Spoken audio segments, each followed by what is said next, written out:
q. Okay, so we'll write all these premises and we'll try to simplify.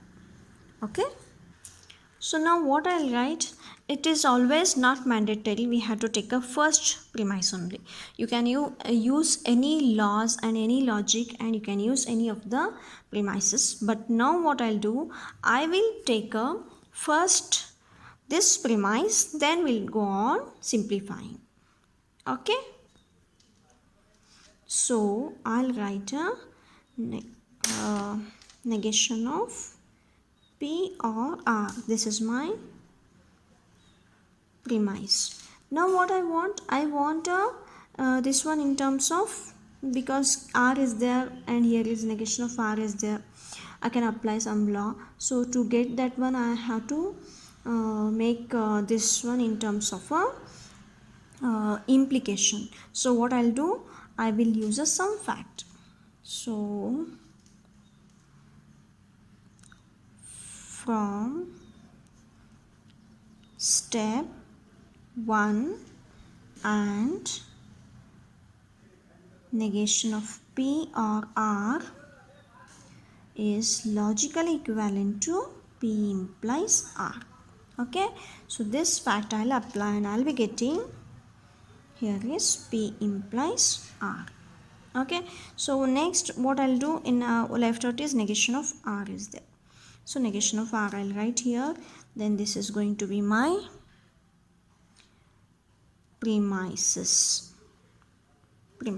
Okay, so once it is done, next what I'll be doing, from this 2 and 3 can we apply any law? Yes, we can apply is modus tollens. If we apply modus tollens, I'll be getting negation of P. So from 2 and 3 and modus tollens, so what I'll be getting? I'll be getting negation of P. Okay, next left out premise I'll be writing over here. So I'll be writing in next step premises. Okay, so once it is done, next what I'll do, I'll write a 6th step. So which law we can apply? Okay, I want now what I have left out, this I have used a premise, both the premises, this one as well as this one, and this one also I have used, but I need just a conclusion is Q. So now I have to eliminate is this P. Okay, so what we will do is, we will write this as negation of P or Q. And which law it is? It is law of double negation. So from step which is 5 and law of double negation.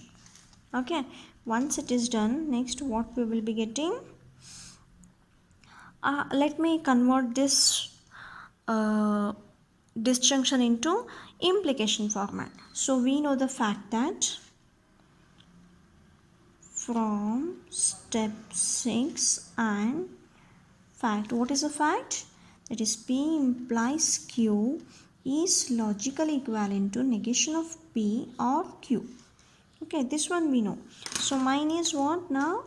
It is double negation of P or Q is there, right? So if I want to write in logical equivalent, what I'll be getting? That is negation of P implies Q, right? So this one I'll be getting. So I'll write the same thing over here. So what is that? Negation of P implies Q. Now look at here, which law, any law we can apply to get just a Q? Yes, from this 4 and this 7. This 4 and this 7 we can consider in modus ponens, we can apply and we can get it simply Q. These two are going to be eliminated. So I'll write is 8, simply I'll be getting conclusion Q. And which step? From step 4 and 7, and law is modus ponens. Okay, so I got the answer, and hence we can say the given argument is valid. Therefore